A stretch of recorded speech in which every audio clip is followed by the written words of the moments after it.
Sutra 35. En accomplissant samyama sur le cœur, conscience de la nature du mental. Dans ce sutra et le suivant, on donne la méthode de développement de la conscience intuitive.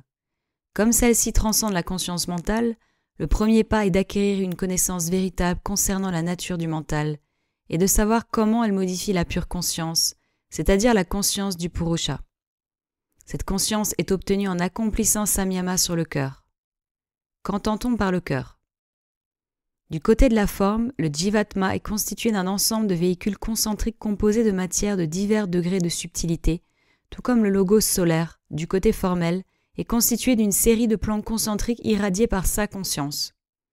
En ce qui concerne le Jivatma, on l'appelle un Pinanda, l'œuf aurique, et pour le logos, on l'appelle un Brahmanda, l'œuf brahmique, les deux étant dans la même relation que le microcosme et le macrocosme, et ayant un centre commun. Tout comme le soleil, tant dans son aspect physique que dans son aspect superphysique, forme le cœur du système solaire d'où rayonnent toutes les énergies nécessaires à ce système.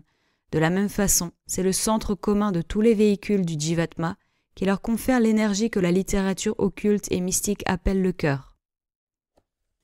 C'est probablement appelé ainsi tout d'abord à cause de la proximité du cœur physique et, en second lieu, à cause de l'analogie de fonction. Le portail du cœur mystique est le chakra connu sous le nom d'Anahata et c'est, en réalité, le samyama sur lui qui permet au yogi de connaître la nature du principe mental qui fonctionne à divers niveaux au moyen des différents véhicules. Comme Chitta n'est que le produit de l'interaction de la conscience et de la matière, il devrait être facile de voir pourquoi le centre commun de tous les véhicules par lesquels la conscience fonctionne devrait aussi être le siège du Chitta. Les sens ne sont que les avant-gardes de Chitta et on devrait les considérer comme en faisant partie.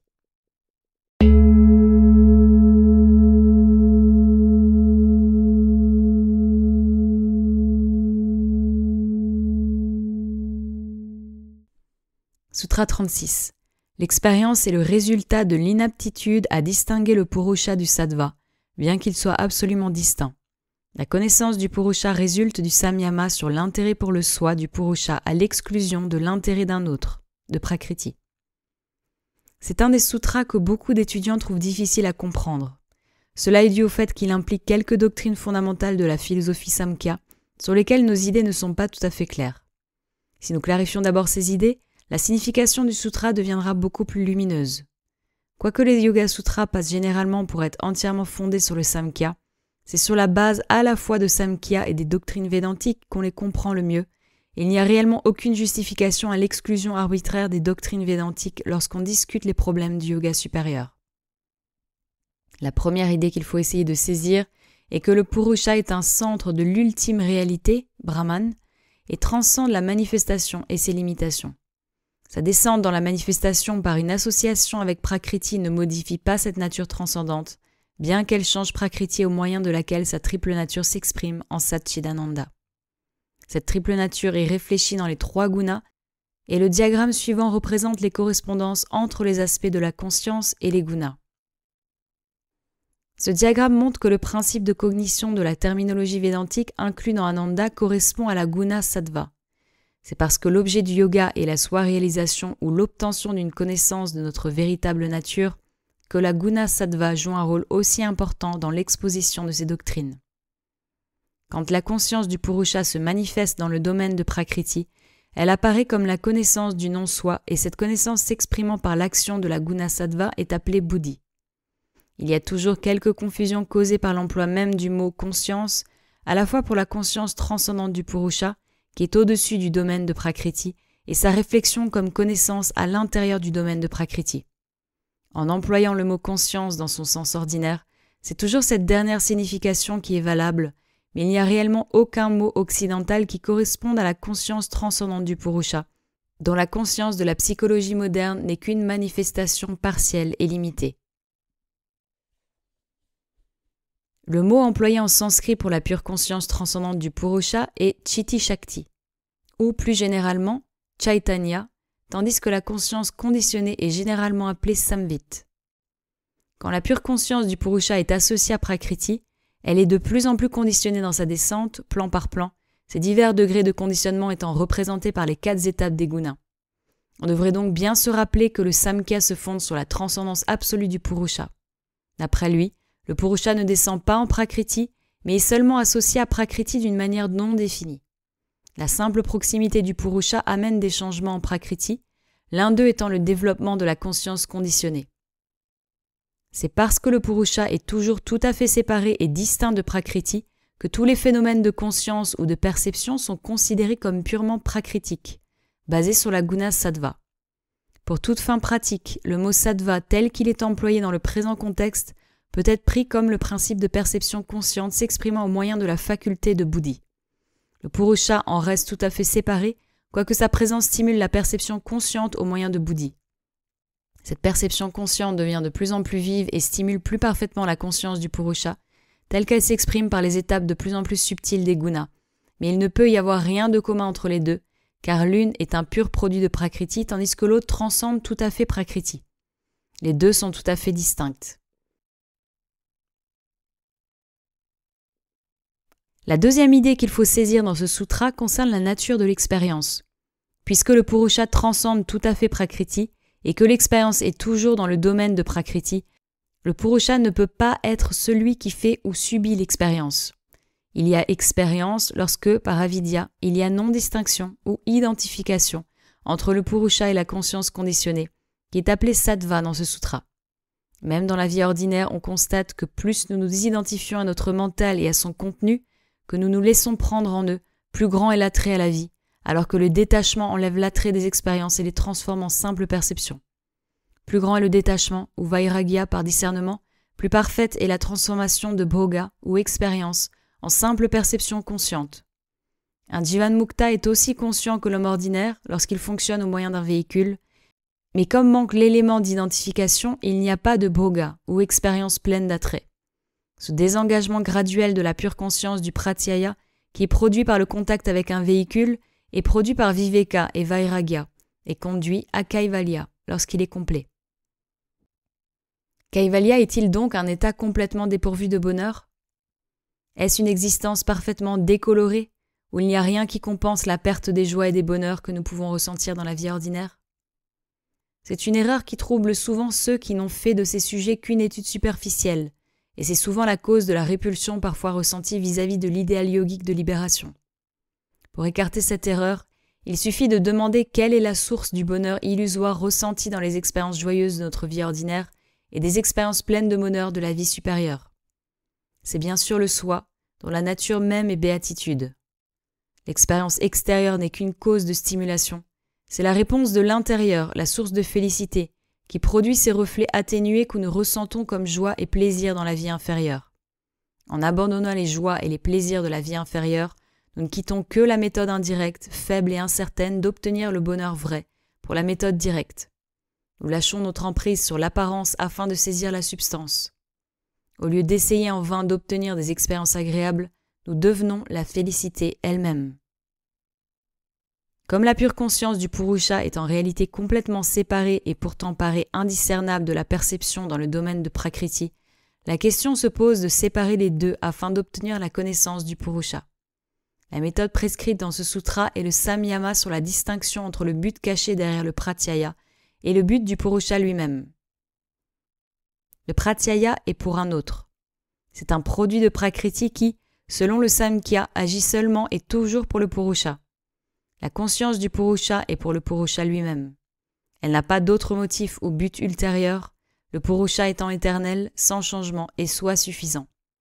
Cette distinction, bien que subtile, peut devenir l'objet du samyama et il est possible, de cette façon, de résoudre le pratyaya apparemment homogène en ses deux composants, la guna sattva, dans laquelle la conscience du Purusha est reflétée, et la conscience du Purusha lui-même. Le problème ne manque pas de ressemblance avec celui de distinguer une source de lumière de son reflet dans un miroir. Tout comme il peut y avoir plusieurs manières de distinguer l'objet réel de son reflet, il peut aussi y avoir plusieurs manières de distinguer entre le reflet du Purusha en sattva et le Purusha lui-même. La méthode proposée en est une et conduit à la connaissance du Purusha lui-même, distingué de son reflet en sattva. Lorsque cette connaissance est acquise, le yogi est en mesure d'exercer la perception sans intermédiaire à laquelle il est fait allusion dans le Sutra 3.34. Comme le Purusha est au-dessus des limitations de Prakriti, Sa perception doit aussi être au-dessus des limitations du mental et des organes des sens.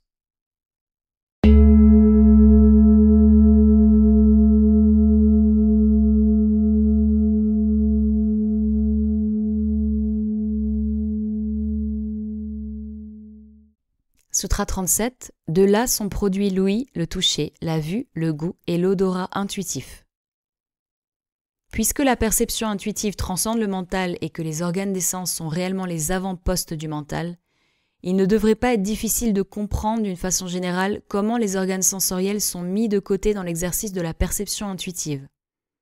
Dans le cours normal, nos cognitions sensorielles se produisent par l'intermédiaire des organes des sens et nous sommes donc limités par les limitations inhérentes à ces organes. Mais lorsque la connaissance du Purusha a été obtenue en pratiquant Samyama, comme il est indiqué dans le dernier sutra, ces limitations disparaissent et il est possible pour le yogi de percevoir toute chose sans l'aide des organes des sens. En exerçant la clairvoyance, etc., le yogi se borne à étendre la portée des organes des sens physiques, mais dans le Shravana intuitif, il se passe complètement des organes des sens et utilise son pouvoir général et universel de perception. Nous rappeler que le Purusha est le réel percipient, Drashta, nous aidera à comprendre la nature de la perception intuitive. Tout savoir qui peut être obtenu sur les plans inférieurs par un mécanisme extérieur est déjà en lui en totalité. Toute possibilité, toute faculté qui se développe au cours de l'évolution existe potentiellement en lui dès le début et sont simplement extériorisées ou développées d'un état latent à un état actif par les stimuli extérieurs qu'apporte Prakriti. Il semble, dans les premières étapes de l'évolution, qu'il soit nécessaire que la faculté de connaître soit différenciée et fonctionne par des canaux séparés et les organes des sens apparaissent. Mais quand le mental a une évolution suffisante et quand les pouvoirs de la conscience sont assez développés par le contact direct avec le Purusha, la faculté cognitive peut fonctionner globalement sans l'aide des organes sensoriels. La perception intuitive est comme la lumière blanche qui inclut toutes les couleurs et peut donc révéler les couleurs caractéristiques de toute chose. La perception sensorielle est comme le spectre produit par la dispersion de la lumière blanche par un prisme. Lorsque le yogi est capable de transcender le prisme mental, il est apte à obtenir directement toute connaissance qu'il recevait précédemment par les canaux séparés des organes des sens. Il y a une différence d'opinion à propos du sens des deux mots du sutra. Le premier est pratibha. Certains commentateurs semblent penser que pratibha signifie la cognition superphysique et pratibha shravana, etc. signifie simplement clairaudience, etc. C'est une interprétation qui ne semble pas justifiée, d'abord parce que le développement de ces facultés superphysiques a été traité dans d'autres sutras, le sutra 3.26 et 3.42, et aussi parce qu'il ne serait pas nécessaire que le yogi obtienne au moins une connaissance partielle du Purusha pour savoir les exercer. Pratibha Shravana sont évidemment des cognitions d'un ordre beaucoup plus élevé et il ressort du contexte que ce sont des pouvoirs spéciaux rattachés au Purusha lui-même, puisqu'ils apparaissent lorsque le yogi obtient un contact, au moins partiel, avec la pure conscience du Purusha. Le deuxième mot controversé est Varta. Bien que ce mot ne soit pas employé maintenant en relation avec le sens de l'odorat, son emploi dans le présent contexte ne laisse aucun doute sur le fait que c'est bien ce sens qu'il s'agit. Si l'odorat avait fait exception dans les expériences des 5 sens bien connus, la chose aurait certainement été signalée. Cette anomalie montre combien il est souhaitable de ne pas interpréter les Yoga Sutras de façon stricte et rigide en se référant à la signification courante actuelle des mots employés. Il faut les interpréter à la lumière des traditions yogiques, des expériences des mystiques et des occultistes, et aussi du sens commun, en considérant les changements nombreux qui se produisent au cours du temps dans la signification des mots. La philologie seule n'est pas un guide sûr en ces matières.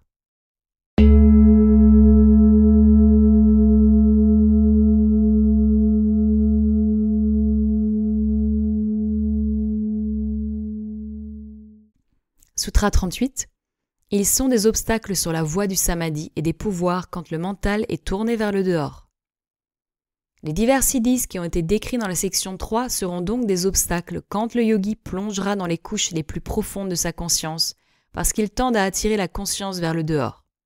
C'est pourquoi le mystique se détourne de tels pouvoirs. Il ne désire pas avoir affaire aux siddhis, parce que leur exercice crée toutes sortes de tentations et de distractions sur son sentier. Mais la perfection signifie et implique le pouvoir de contrôler tous les phénomènes de tous les plans sur lesquels fonctionne la conscience, et ainsi l'homme parfait doit avoir non seulement la connaissance directe de la réalité, mais aussi la connaissance et la maîtrise de tous les plans où fonctionne sa conscience. C'est pourquoi tous les siddhis doivent être acquis à une étape ou une autre avant que l'état de perfection soit atteint. L'adepte n'a pas seulement tous les pouvoirs dont traite la section 3, mais aussi la sagesse suprême qui rend impossible le mauvais usage de ses pouvoirs.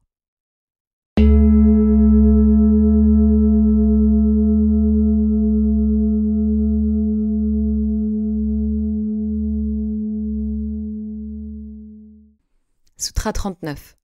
Le mental peut entrer dans le corps d'un autre en relâchant la cause de la servitude et par la connaissance des passages. Le pouvoir d'entrer dans le corps d'une autre personne est un siddhi bien connu qu'utilisent parfois les occultistes au cours de leur travail dans le monde extérieur. Il ne faudrait pas la confondre avec la possession qui en a peu l'apparence. Dans la possession, l'entité entrant dans le corps est une âme désincarnée d'un type inférieur, liée au désir, qui occupe le corps physique de sa victime par la force, afin d'établir une sorte de contact temporaire et partiel avec le monde physique pour satisfaire ses désirs. Dans l'exercice de ce pouvoir par un yogi d'un ordre supérieur, le corps d'une autre personne est occupé tout d'abord avec le consentement et à la connaissance de la personne, qui est en général un disciple de ce yogi et qui est donc en parfaite harmonie avec lui. En outre, il n'est pas question de la satisfaction par le yogi d'un quelconque désir personnel. Il occupe le corps d'une autre personne pour pouvoir accomplir un certain travail important et nécessaire pour aider l'humanité. Dans la plupart des cas, le but du yogi peut être atteint en matérialisant momentanément un corps artificiel par sa Kriya Shakti à proximité du lieu où il doit agir. Mais un tel corps artificiel désigné par le terme de Nirmanakaya a cependant des limitations et il peut être plus pratique pour lui de prendre le corps d'un disciple pour le temps voulu. Dans ces conditions, le disciple sort de son corps et le laisse disponible pour le yogi. Pendant ce temps, le disciple reste sur les plans supérieurs dans son véhicule plus subtil et reprend possession de son corps quand il redevient libre. Il y a, spécialement en Occident, des gens qui ressentent une particulière répugnance à l'idée qu'une personne puisse occuper le corps d'une autre. Mais c'est un sentiment qui n'est nullement justifié si le corps n'est qu'un logement ou un instrument de travail pour l'âme sur le plan physique. Nous ne voyons pas d'inconvénient à emprunter momentanément la maison ou la voiture d'un ami. Quel mal y a-t-il pour un yogi à emprunter le corps d'une autre personne disposée à lui rendre ce service? Ce sentiment de répugnance est dû en réalité soit à notre identification complète avec le corps physique, soit à l'erreur de croire qu'une telle occupation du corps d'un autre implique nécessairement une emprise sur son mental. Il y a 2 conditions à remplir avant que le yogi soit à même d'exercer cette faculté. La première est le relâchement de la cause de servitude. La servitude ici signifie évidemment l'attachement à la vie en général et au corps physique en particulier. La cause fondamentale de l'un et de l'autre est les 5 kleshas qui fournissent le véhicule des karmas comme il est indiqué en Sutra 2.12. Cette servitude est desserrée, bien que pas complètement détruite, lorsque le yogi a atténué les kleshas et épuisé d'une manière suffisante ses karmas par la pratique du yoga. La seconde condition est que le yogi ait une connaissance détaillée des passages ou canaux par lesquels le centre mental circule lorsqu'il pénètre dans le corps ou le quitte. Divers nadis du corps servent des buts spécifiques et l'un de ces nadis, appelé le Chitta Vara Nadi, sert de passage au centre mental lorsqu'il entre dans le corps ou le quitte. Par centre mental, on entend le centre commun des véhicules superphysiques au moyen desquels fonctionne Chitta. Bien des gens ne comprennent pas que l'exercice des pouvoirs yogiques est fondé sur une connaissance détaillée et précise des véhicules physiques et superphysiques et qu'un entraînement rigoureux est nécessaire dans la mise en pratique de ce savoir pour des fins particulières. Le yoga est une science et ses exigences sont aussi rigoureuses que celles de la science physique.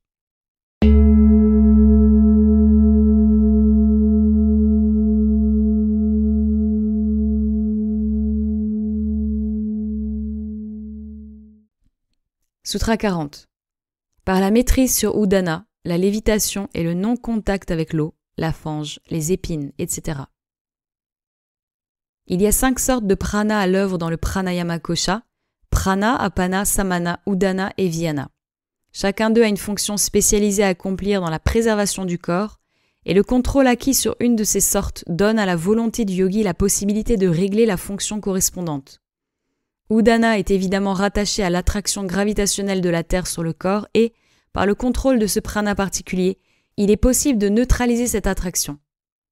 La lévitation est un phénomène très fréquent dans la pratique du pranayama et elle est due à la circulation partielle des courants praniques.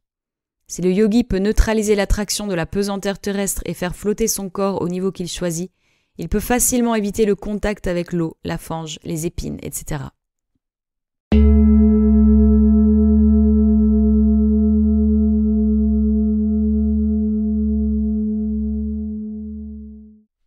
Sutra 41. Par la maîtrise de samana, activation du feu gastrique. La relation du samana vayu avec le feu gastrique et la digestion est bien connue. Le contrôle de samana rendra naturellement le yogi capable d'intensifier le feu gastrique à n'importe quel degré et de digérer n'importe quelle quantité de nourriture. Que la digestion dépende du feu peut paraître invraisemblable à des gens qui ont des idées modernes de la science médicale. Mais le mot feu n'est pas employé ici dans son sens courant. Agni est un des importants tattvas qui se manifestent de façons innombrables, et le feu ordinaire que nous connaissons bien n'est seulement qu'une d'entre elles. La fonction du feu gastrique, qui est une autre forme d'Agni Tattva, est de stimuler les sécrétions gastriques et de rendre la digestion possible.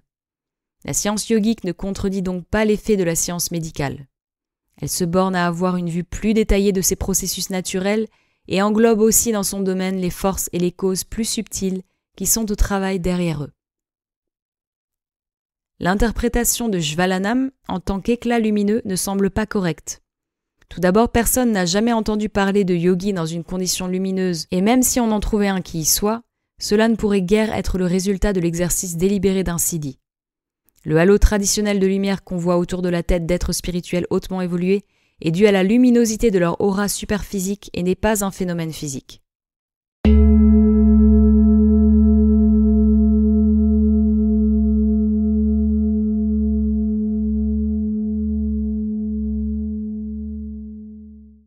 Sutra 42. En accomplissant samyama sur la relation entre akasha et l'oreille, l'ouïe superphysique. Le son sur les plans superphysiques n'est pas essentiellement différent du son sur le plan physique. Ce n'est que la continuation de la même espèce de vibration, mais plus fine, les vibrations sonores des différents plans étant à peu près dans la même relation mutuelle que les différentes octaves de musique. Quiconque accomplit samyama sur le rapport entre akasha et le sens de l'ouïe deviendra conscient de toute la gamme des vibrations sonores et sera capable d'entendre aussi les sons des plans superphysiques. Divyam Shrotram n'est que le fait de devenir sensible aux vibrations sonores plus subtiles qui sont au-delà de la portée de l'oreille physique. Samyama sur n'importe quel principe ou n'importe quelle force met la conscience du yogi en contact avec la réalité sous-jacente à ce principe ou à cette force et le rend ainsi conscient de toutes les sphères et de tous les domaines où ce principe et cette force sont en jeu.